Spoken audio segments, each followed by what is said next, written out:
Эң туура жазылуучуларыбыздын катарына кошулуу үчүн видеого бир дана лайк басып, подписаться деген кнопканы басып, жанындагы коңгуроочуну да баса кетиңиздер. Крим авторитет Рыспек Ахматбаевди мыкаачылык менен өлтүргөн кылмыштын бети ачылды. Бул тууралуу Улуттук коопсуздук мамлекеттик комитетинен билдиришти.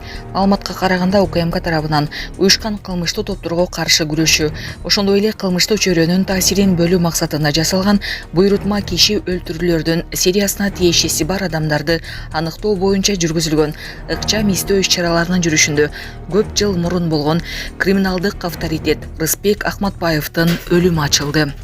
Белгилүү болгондой 2006 жылдын 10 майында Көкжар айылында мечиттин жанынан Audi жүз үлгүсүндөгү унаа менен белгисиз адамдар Ахматбаевга куралдуу кол салышкан.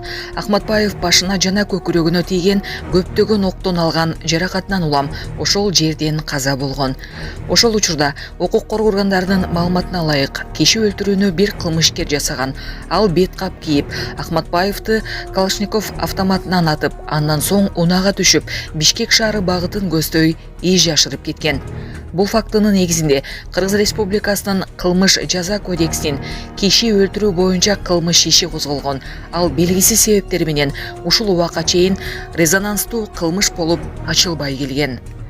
Бирок УКМК тарабынан жүргүзүлгөн комплекстүү ыкчам иш-чаралардын жүрүшүндө Ахматбаевди өлтүрүүнү маркум Камчы Асанбек, Анапияев, Самсалиев, Боха Казарманский жана Раимбеков Рембо аты менен белгилүү дайынсыз жоголгон уюштуруп жасагандыгы аныкталган. Рыспек Ахматбаевди жок кылууну жогоруда аталган катышуучулардын баары аткарышы керек болгон. Бирок адам өлтүрүү учурунда унаанын рулунда Раимбеков, ошондой эле унаанын артында отуруп кылмышты көзөмөлдөгөн Камчы Асанбек калган. Буга байланыштуу Анапияев менен Самсалиев Камчы Асанбектин чыгышын күтпөстөн Ахматбаевди маңдайынан түз атып, андан соң белгисиз тарапка изин жашырып кетишкен. Бул фактылар Камчы Асанбектин киши өлтүрүүчүнүн киллер көрсөтмөлөрүнүн негизинде аныкталды. Анын аты жөнү тергөөнүн кызыкчылыгы үчүн